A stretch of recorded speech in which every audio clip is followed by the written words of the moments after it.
కాశీకి పోయిన కర్మొదలదు, గంగలో మునిగిన గుణం మారదు.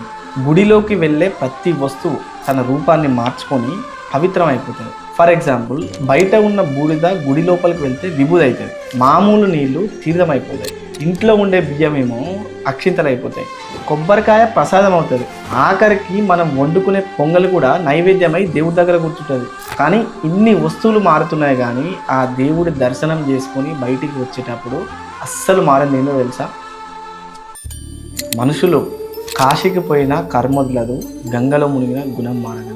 గుడి లోపల దేవుడికి దండం పెడుతున్నప్పుడు కూడా పక్కోడి మీద కుళ్ళు, ఇంకోడి మీద కోపం, జేబులో అహంకారం, ఇవన్నీ అట్లనే ఉంటాయి. గుడికి వెళ్ళడం అంటే కళ్ళు మూసుకొని దండం పెట్టుకోవడం మాత్రమే కాదు, నీ లోపల ఉన్న చెడుని ఆ గుడి మెట్ల దగ్గరనే వదిలేసి రావడం అన్నమాట.